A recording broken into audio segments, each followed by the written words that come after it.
네, 구독자 여러분 안녕하세요. 안녕하세요. 네, 이제 호모포커스 7번째 시간이고요. 저희가 오늘은 예수가 주님이시라면 이제 마지막 내용을 좀 다루면서 이 책을 좀 정리해 보려고 합니다. 오늘 저희가 이제 다룰 내용은 8장부터 14장까지 내용이에요.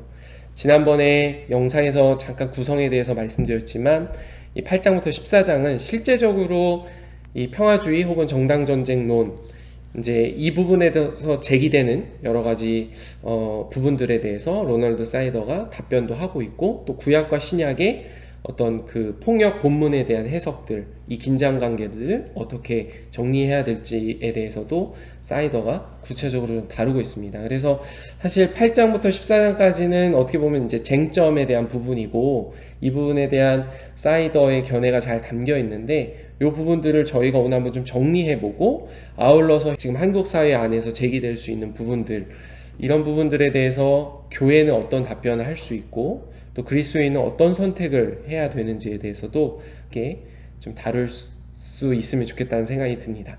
오늘 또 우리 젊은 목사님이 8장부터 14장까지의 내용을 좀 정리해서 여러분들에게 좀 나눠 주실 건데요. 네, 목사님, 그러면 8장부터 14장까지 내용을 한번 정리해 주시는 시간을 갖도록 하겠습니다. 8장에서의 문제가 이제 평화주의의 문제, 그리고 9장에서는 정당한 전쟁, 정의로운 전쟁에 대한 그런 것에 대한 질문거리들 계속 주고 있는 거예요. 이제 8장에서는 이제 평화주의가 기본적으로 사람들이 평화주의자들에 대해서 던지는 질문들이 있는 거죠. 그 질문들이 뭐냐면, 평화주의자들은 굉장히 이기적이다. 뭐 그리고 이웃사랑에 대해서도 이 사람들이 별로 관심이 없는 사람들이다. 이렇게 이제 사람들이 생각할 수밖에 없다는 거예요. 왜냐하면 누군가가 지금 그 강도를 만나는데 평화주의자들은 아무것도 하지 않고 그냥 지켜만 본다. 이런 식의 그 편견들을 이제 로널드 사이드가 보여주면서, 실질적으로는 어떤 폭력이 벌어졌을 때 그 폭력의 문제에 있어서 뭐 그 평화주의자들은 그냥 지켜만 본다라든지 혹은 그 자리를 피한다라든지, 그게 아니고 제3의 방법들을 이 사람들은 그 대처를 하고 있는데, 그 제3의 방법들이 비폭력 저항이다. 이런 것들을 이제 이 8장에서 이야기를 해주고 있어요. 그러니까 두 가지만 보지 말자는 거예요, 항상. 그러니까 우리가 이제 보통 이 평화주의자 혹은 아나비스트 전통은 비폭력 무저항, 비폭력 혹은 비저항, 이렇다가 최근 이제 20세기에 접어들면서는 비폭력 저항으로 이거를 이해해야 된다고 하는 게 이제 보편적인 그런 결론인 것 같아요. 저도 그 부분들이 이제 훨씬 뭐 어느 정도 받아들여진 입장이고요. 그러니까 이제 평화주의자들은 무임승차자들이 아니다. 남들이 다 지켜주는 거 숟가락만 얹고 뭐 자신들은 뭐 평화를 이야기한다, 그런 사람들이 아니라는 얘기를 하면서, 실질적으로 평화주의의 그 역사적으로 쭉 살펴보았을 때 전쟁을 통해서 얻은 평화와 비폭력 저항을 통해서 얻은 평화의 결과가 굉장히 크게 다르다. 그러니까 전쟁을 통한 평화는 그 결국은 잠시 동안이었고, 그 이후엔 또다시 폭력으로 이어졌던 반면에 비폭력 저항을 통해서 얻은 평화는 굉장히 오래 지속이 되었고, 또 하나는 전쟁을 통해서 얻은 평화와 비폭력 저항을 통해서 얻은 평화가 그 수치상으로 통계적으로 비교해 봤을 때 비폭력 저항을 통해서 얻은 평화가 더 2배 이상 많더라. 이런 이야기들을 이제 8장에서 해주고 있는 거죠. 그리고 또 하나는 뭐 효율성의 문제. 비폭력 저항은 효율적이지 못하다라고 하지만, 뭐 필리핀 마르코스라든지 혹은 뭐 동독의 그 당시에 이제 촛불형 그 혁명을 통한 그 동독의 공산주의 독재 정권이 무너진 사례라든지, 폴란드에서도 마찬가지로 그런 비폭력 저항이 실질적으로는 독재를 무너뜨릴 수 있었던 결정적인 어떤 그 역할을 했다라면서, 비폭력 저항이 비효율적인 게 아니고 굉장히 효율성도 높다라는 이야기를 8장에서 해주고 있죠. 끼어들기를 살짝 하자면, 그러니까 평화주의 운동은 효율성을 위해서 효율성의 어떤 토대를 두고 하는 것은 아니지만, 그렇죠, 결과적으로 보자면 사실은 폭력적인 어떤 방법을 썼던 것보다도 결과적인 측면에서는 효율성이 있다라는 겁니다. 그러니까 평화주의는 철저하게 그리스도의 신실함의 기초에서 이제 하게 되는 거지만, 이제 그런 결과적인 부분도 맞습니다. 분명히 효율적이다라는 것을 이야기하고 있습니다. 우리가 가장 그 대표적인 예가 이제 우리도 이제 지난 촛불 혁명을 통해서 실질적으로 박근혜 정권이 무너졌고 박근혜가 어쨌든 탄핵당하고 구속되고 그리고서 이제 현 정권이 들어선 거잖아요. 이제 이런 어떤 평화의 물결이라는 게 사실은 생각보다 강력하다. 그러니까 이 권력자들이 갖고 있는 가장 큰 두려움은 차라리 무기나 돌을 드는 사람들보다는 촛불을 드는 사람들을 훨씬 더 두려워한다. 혹은 꽃을 드는 사람을 훨씬 더 두려워한다. 이런 것들을 우리가 좀 아마 생각해 볼 수 있을 것 같고 정의로운 전쟁 이게 9장에 가서는 이제 뭐 이게 너무 길어질 것 같아서 그냥 간단하게 살펴보면 정의로운 전쟁을 이야기하는 사람들이 과연 정의를 위해서 싸우는 사례와 혹은 전쟁을 위해서 그러니까 상대방을 파괴하기 위해서 정의라는 그 개념을 차용한 거냐. 그랬을 때 이제 로널드 사이드는 실질적으로 정의로운 전쟁은 대부분이 결과적으로 보면 사실은 폭력적이었다는 거예요. 그냥 그 자체로. 그러니까 그리고 정의라는 이름을 붙여 스스로를 정당화했다. 이런 이야기를 하고 있는 거죠. 그러면서 이제 뭐 서구의 전쟁은 대부분이 다 기독교인들 간의 전쟁이었잖아요. 1차 대전 전까지만 해도 카톨릭과 개신교의 전쟁이었고 그리고 1차 대전도 사실은 뭐 그 독일을 중심으로 한 국가와 그 유럽 연합군들이 전쟁이 다 대부분 다 기독교 국가였고 그러니까 결국은 기독교인이 기독교인을 죽이는 일들이 벌어졌고 뭐 여기서 나오지 않지만 뭐 가장 대표적인 게 이제 그 진주만 폭격 때 결국 그게 요더가 뭐 언급한 부분이긴 하죠. 이제 진주만 폭격이 일어나고서 이제 미국이 응징을 해야 되는데 그때 이제 그 원자탄을 싣고 가는 그 항공기죠. 전투기의 조종사가 카톨릭 신자였고 이 사람이 이제 결국은 비행기를 타고 일본 열도까지 날아가는데 그 폭탄을 떨어뜨린 곳이 어디였다고요? 히로시마와 나가사키 두 개에 떨어뜨린 거죠. 지금 나가사키 지금 계속 헷갈리는데 어쨌든 간에 나가사키가 일본에서 유일한 카톨릭 도시였고 그리고 카톨릭 신자들이 가장 많이 모여 있는 곳이었고 그게 또 이제 성당 위로 떨어져 가지고 어마어마한 희생자를 낸 곳이 그곳이잖아요. 다시 말하면 어떻게 똑같은 하나님을 믿는 사람인데 형제라고 부르는 그가 카톨릭 사제의 축복을 받고 비행기를 타고 일본 열도까지 날아가서 그거를 카톨릭 신자들이 사는 그 마을에 떨어뜨릴 수 있느냐. 이게 아이러니라는 거예요. 결국은 전쟁은 정당할 수 없다. 또 하나는 정당한 전쟁이라고 이야기했는데 실질적으로 이게 정당한 전쟁이라고 해서 처음에 가담했던 사람들이 나중에 보면은 또 다른 전쟁에 개입을 하게 되는데 또 다른 전쟁은 사실 정당하다고 말할 수 없는 그런 전쟁들도 꽤 있다는 거예요. 그러니까 결국 전쟁의 그 민낯은 폭력이었다는 거죠. 근데 이 정당한이라는 이름을 붙이기 어렵다. 그러나 이제 이 정당한 전쟁의 뭐 여러 가지 이론들을 처음 시작한 사람은 이제 아우구스티누스 뭐 이렇게 얘기를 하잖아요. 이게 이제 결국 국가를 보호하기 위한, 제국을 보호하기 위한 그쵸. 그런 방법이었던 건데 결국 우리의 안위를 위해서 상대방을 공격해야 된다라고 하는 것에 대한 여러 가지 이제 뭐 문제점들을 이 9장에서 다루어지고 있고요. 9장의 내용에 살짝 이제 조금 첨언을 하자면 사실 이 정의로운 전쟁에 대해서 이제 저희가 조금 오해할 수 있는 측면이 뭐냐면 정의로운 전쟁, 전쟁이 정의로울 수 있다니. 그래서 이건 전쟁을 되게 합리화하는 거다라고 사실은 그냥 단순하게 생각할 수 있는데 사실은 이 정의로운 전쟁도 어떻게 보면 전쟁을 최대한 이제 하면 안 된다라는 입장인 것이고 최후의 어떤 방법으로서 전쟁에 대한 옵션을 이제 열어두는 겁니다. 그러니까 처음부터 이제 전쟁해도 된다 이런 입장은 아닙니다. 근데 이제 다만 정의로운 전쟁이 역사적으로 보자면 실질적으로 최후의 어떤 수단으로서의 전쟁을 허용하는 쪽보다는 손쉽게 전쟁을 선택하게 되는 측면으로 가기가 쉬웠다는 것이고 이 정의로운 전쟁에 대해서 이 책에선 다루어지지 않지만 이제 제가 윤리학을 좀 공부하다 보니까 정의로운 전쟁에서는 사실 7단계가 있습니다. 이 7단계를 충족해야만 정의로운 전쟁이라고 우리가 이야기할 수 있는데 사이더도 그 얘기하지만 역사적으로는 한 번도 이 7단계를 다 충족시킨 전쟁은 없었다는 것이죠. 이제 그런 부분이 이 정의로운 전쟁의 어떤 그 잘못된 어떤 측면 역사적인 흐름이라고 볼 수 있고 또 하나 잠깐 말씀해 주셨지만 기독교 내에서는 이 정의로운 전쟁에 대한 어떤 사고를 정리하고 종합했던 사람이 최초로는 이제 아우구스티누스지만 사실상 이 정의로운 전쟁에 대한 이론은 로마의 이제 정치 철학자였던 키케로 이런 사람들이 사실은 다 정리를 했던 부분이고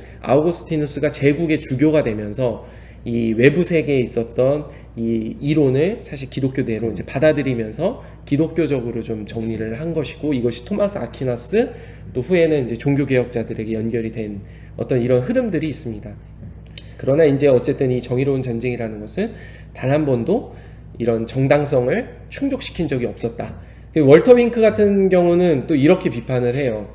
정의로운 전쟁이라는 말이 가능하다면 정의로운 성폭력도 가능한 것이냐 이런 또 이야기를 하거든요. 그러니까 전쟁이라는 것 자체를 정의롭다라는 수식어를 우리가 붙일 수 있겠느냐 이 부분에 대해서는 우리가 심각하게 고민을 해봐야 됩니다. 결국은 상대 양편이 다 자기들은 정당하고 정의롭다라고는 하지만 전쟁을 통해서 남게 되는 것은 참혹함이고 수많은 사람들의 결국 죽음이기 때문에 결코 이것은 정의로울 수가 없다는 거. 그렇죠. 네, 그러니까 전쟁이라는 말 자체는 사실 폭력이잖아요. 이게 그렇습니다. 자체로. 네. 그러니까 사실은 두 단어가 서로 이율배반적인 그러니까 언어 도단이 되는 거죠. 이게 정의로운 폭력 이 불가능한 거고 이게 양립할 수 없는 그런 개념들인데 이제 폭력을 정당화하기 위해서 앞에다가 이제 정의라는 이 단어를 붙이는 거죠. 결국 전쟁을 끊을 수 있는 폭력을 끊을 수 있는 유일한 방법은 십자가의 사랑이라는 게 이제 뭐 지금 로날드 사이더뿐만 아니라 대다수의 그리스도인들이 그것을 인정하고 있는 거겠죠. 10장 뭐 여기 보면 이제 구약의 문제, 구약과 예수님의 문제. 그러니까 구약에서는 끊임없이 뭐 이렇게 살인, 폭력 혹은 뭐 진멸 이런 단어들이 막 나오잖아요.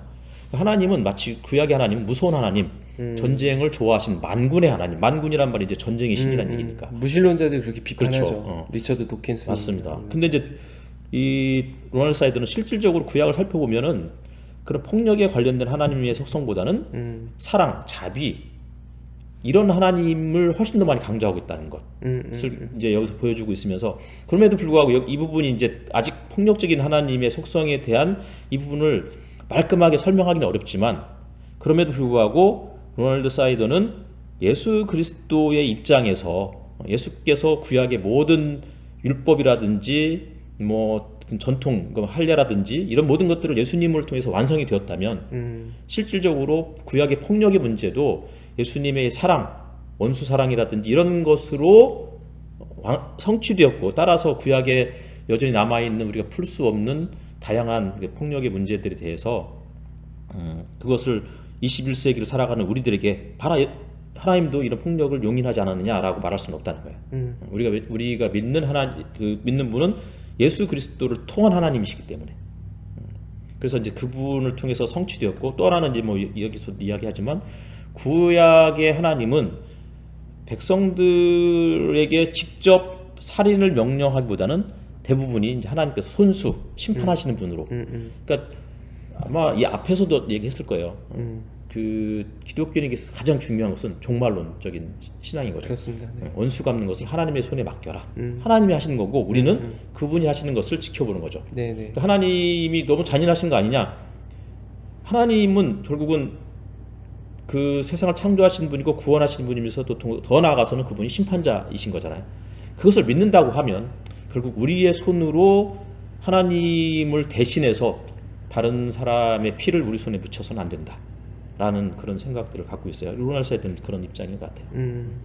대표적으로 이제 로날드 사이더가 또 이 챕터에서는 그 존 하워드 요더와 이제 그레고리 보이드의 그렇죠. 입장을 조금 이야기를 하고 또 자신의 견해에 대해서 좀 정리하면서 이 챕터를 마치고 있는데 우선이 그러면 이제 요더와 보이드의 견해 이 부분을 조금 간략하게 한번 조금 설명도 해주시고 그 로날드 사이더는 자신의 입장 어떻게 정리하고 있는지 이런 부분 한번 이 챕터 정리와 관련해서 이야기를 한번 좀 나눠주시죠. 그러니까 요더는 이제 뭐 예수의 정착이라든지 혹은 그 근원적 혁명 여기에서 이제 요더가 이 구약의 이제 하나님의 어떤 폭력적인 문제들에 대해서 일단은 이제 구약 요더 입장은 이제 뭐 정경주의적인 접근을 한다고 이렇게 이야기하고 있어요. 다시 말하면 구약에서 기록되어 있는 모든 내용은 일단은 사실이다 라는 것에서부터 출발을 해요. 하지만 이게 점진적으로 계시가 그 완성이 되어서 예수 그리스도에 이르러서 이제 완성이 되었다. 다시 말해 구약에서는 헤렘이라든지 혹은 뭐 폭력 뭐 심지어는 뭐 진짜 어린아이들까지도 다 이따 그 땅에서 숨을 쉬는 모든 것들을 다 진멸해라 라는 것들을 인정하는 거죠. 유도는. 하지만 예수님에 와서 모든 것들이 성취되었기 때문에 그런 본문들을 이제 예수님의 입장에서 다시 이제 그 충돌하는 부분들은 더 이상 그런 폭력에 대한 그런 부정적인 부분들에 대해서는 더 이상 거론하지 말고 받아들이지 말아야 된다라는 게 이제 유도의 입장이었던 것 같고, 그렉 보이드의 입장은 예수 그리스도를 결국 이제 거의 비슷한 것 같아요. 근데 예수 그리스도 입장으로 구약을 해석해야 된다라고 이야기를 했는데, 이제 로널드 사이더는 그렉 보이드의 그 입장 자체가 자칫하면 구약 성경을 무시할 수 있는 어떤 그런 가능성이 있지 않느냐. 취사 선택하게 그렇죠. 될 수 있는. 네. 그래서 이 부분은 뭐 여호수아서는 결국은 우리가 버려야 될 거고, 이게 여튼 이런 부분들에서 이제 로널드 사이더가 지적을 하고 있어요. 그 반면에 이제 사이더는 다 일일이 구약의 모든 것들을 이런 뭐 신약과 예수님과 구약의 여호와 하나님을 그 여튼 논리적으로 연결시키기는 굉장히 어렵지만, 그러나 예수 안에서 모든 것들이 성취되었다라는 이 관점에서 그러니까 예수님이 이제 안식일을 안 지키시잖아요. 뭐 할례를 본인은 분명히 받으셨겠지만, 그러나 그런 문제에 있어서 전혀 언급하지 않았고, 혹은 뭐 이렇게 하혈하는 여인도 예수님이 끌어안으시고, 이런 모든 것들을 통해서 예수님은 구약의 율법의 근본 정신이 무엇이었는지를 그분의 삶과 가르침을 통해서 그들을 보여주셨다는 거예요. 따라서 이제 그 입장에서 구약을 이해를 해야 되고, 여기서는 뭐 정확하게 언급하지는 않지만 결국은 구약에 있는 그런 폭력의 문제는 악에 대한 저항의 개념으로 이해를 해야 되고, 그게 이제 로널드 사이드는 이 책에서 이제 비폭력 저항으로, 그러니까 예수님이 자기 희생적인 십자가의 죽으심으로 인해서 모든 사람들을 다 끌어안게 되는 그러한 모습이 가장 강력한 저항이었듯이, 우리가 그리스도를 믿는 그리스도인이라면 당연히 우리도 자기 희생을 각오하면서 이 십자가의 이 사랑에 우리도 함께 동참해야 되지 않을까라고 이야기를 하고 있는 것 같습니다. 네, 맞습니다. 네. 그리고 이제 뒷부분은 또 이제 속죄에 대한 이야기가 나오고 있고, 또 이제 이어서 뭐 교회 역사에서 나타나는 어떤 이런 부분들 이제 좀 이야기를 하고 있는데, 목사님께서 뭐 그럼 뒷부분까지 해가지고 최종적으로 한번 좀 정리를 해주시죠. 네. 네. 뭐 이제 일단은 그런 질문도 해요. 이제 11장인가에서는 모든 사람이 기독교 평화주의자가 된다면 어떻게 될까? 그러면 이제 이 사람 로널드 사이더는 모든 그리스도인들이 평화주의자가 된다 그러면 그때가 진짜로 하나님이 세상을 통치하시는 때이고, 그렇죠. 네. 그게 일종의 이제 종말의 완성인 거잖아요. 그렇기 때문에 전혀 걱정할 거 없다. 뭐 이제 물론 이제 우리가 그러면 무기를 들지 않으면 결국은 북이라든지 이쪽에서 우리를 공격하면 어떻게 할 거냐? 그런 때가 결국은 모든 그리스도인들이 다 평화주의자가 되면 실질적으로 주님이 우리를 지켜주실 것이다. 그렇죠. 이런 이야기를 믿음이 필요한 것이죠. 네. 해주고 있는 거죠. 그러니까 우리는 사실은 그리스도인이라고 말을 하면서 사실은 예수님의 그 말씀을 잘 못 믿는 거예요. 불안한 거죠. 주님이 우리를 지켜주시겠다고 하는데 너희는 가만히 있어 그의 하나님됨을 뭐 알지어다. 근데 가만히 있기가 어려운 거죠. 또 목사님도 잠깐 말씀해 주셨지만, 정말 모든 사람들이 평화에 대한 강한 확신을 갖고 있으면 손 놓고 아무것도 안 하는 게 아니고, 그냥 그들이 우리에게 쳐들어올 때까지 뭐 저희가 아무 준비 안 하고 아무 생각도 없이 사는 것이 아니라, 실제 평화 만들기에 대한 강한 확신이 있는 사람은 계속적으로 북한과 지속적으로 대화를 하고 국제적인 정세 속에서 분명히 우리의 평화를 만들어가기 위한 노력들을 끊임없이 할 거라는 거죠. 그러니까 평화주의자는 그냥 방관하는 사람이거나 아무것도 안 하는 사람, 혹은 뭐 거리두기 하는 사람이 아니라는 겁니다. 오히려 더 적극적으로 거기에 참여해서 평화를 만들기 위한 방법들을 모색하기 때문에, 그런 비판들에 대해서는 우리가 충분히 또 달리 생각할 수 있다라는 생각이 듭니다. 먼저 여기서 뭐 그 다음에 뭐 속죄의 문제에서도 이제 쭉 얘기를 하지만, 이런 뭐 개념들도 실질적으로는 그분이 우리를 위해서 죽으셨는 부분과 또 승리자 예수 뭐 이런 식의 이제 이야기들을 쭉 다루고 있기도 하는데, 결국은 이제 자칫하면은 우리가 오해할 수 있는 게 그런 거예요. 저는 이제 이 기독교 세계관이 갖고 있는 그 세계관 운동이죠. 이게 이제 일종의 이제 그 칼빈주의적인 그런 입장에서 세상을 바라보는데 예수께서 세상의 왕이시고 통치자이시기 때문에 우리는 그분의 통치에 동참해야 된다라는 이 입장에서 가장 큰 문제가 이제 고지론이라든지 이런 그래서 이제 우리의 능력, 우리의 그 권력으로 누군가를 지배할 수 있다라는 이런 개념들이 우리 자칫하면 이제 그 그리스도인들이 이제 빠지기 쉬운 함정인 것 같아요. 네네. 그래서 이제 뭐 그런 이야기들을 좀 다루고 있는 것 같고 그 다음에 이제 그 이후에는 뭐 실질적으로 20세기에 접어들어서 20세기, 21세기에 접어들어서 이제 전 세계적으로 평화주의자들이 어떻게 등장했는지를 또 다뤄주고 있는데 예를 들어서 카톨릭도 바티칸 2차 공의회에서 처음으로 이 카톨릭이 이 정당한 전쟁이 아니고 이제 평화주의적인 입장에서 그 세상을 이제 하나님의 그런 그 역사를 평화주의 입장에서 이제 받아들여야 된다라고 그렇게 이제 여기서도 이야기를 하고 있는 것 같고 뭐 카톨릭뿐만 아니라 이제 20세기에 등장했던 오순절 운동이라든지 이런 모든 운동들이 다 평화주의로 시작했다는 거예요. 우리가 생각했던 것보다 그 기독교 전통에 있어서 특별히 현대 기독교에 있어서 기독교에 굉장히 중요한 역할을 했던 지도자들, 사상가들이, 신학자들이 평화주의 입장을 아주 강하게 목소리를 냈었다.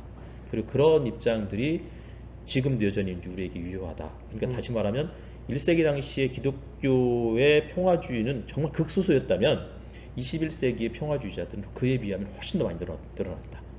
라고 그러면서 이 책을 전체적으로 이렇게 마무리를 하고 있습니다. 네네네. 사실 저희가 이제 이 책을 이번에 이제 좀 소개하게 된 거는 현실 한국 사회에서도 굉장히 그리스도인이 좀 고민해봐야 될 주제를 담고 있기 때문에 그래요. 교회가 어떻게 차별적인 목소리를 내고 그리스도인들은 어떤 선택을 할 수 있는지에 대해서 이 책을 보신다면, 그리고 교회가 이 책을 가지고 함께 토론하면서 논의한다면 적어도 우리가 좀 생산적인 방향으로서 좀 좋은 어떤 성경을 기반으로 한 그런 결론에 다다를 수 있지 않을까라는 좀 생각이 들어서 이 책을 좀 소개했던 것입니다. 다음 이제 호모포커스 8번째 시간부터는 이 책을 여러분과 좀 나누도록 하겠습니다. 뭐 이 책도 목사님이 그렇게 표현하셨는데 신학적 회심을 가져온 책이다. 예, 그래서 출간된 지는 조금 됐지만 굉장히 중요한 어떤 산상수훈의 해석이 담겨 있는 책이니까 이렇게 기대감을 가지고 함께 읽어주시면 좋을 것 같습니다. 목사님 마지막으로 또 구독자분들에게 이야기. 뭐 우리가 많은 분들이 이제 이 호모포커스를 좀 찾아주시고 계시는데 주변에 좀 입소문 좀 많이 내주시고 그리고 좋아요 꼭 눌러주셨으면 좋겠습니다. 많은 분들이 찾아주시는 거 맞죠? 그럼요. 네. 우리는 뭐 소확행이잖아요. 네, 맞습니다. 좋아요, 구독 잊지 마시고 해주시고요. 오늘은 교회에서 공사가 진행되는 관계로 저희가 이쯤에서 성급하게 좀 마무리를 하도록 하겠습니다. 여러분 감사합니다. 다음 시간에 뵙도록 하겠습니다.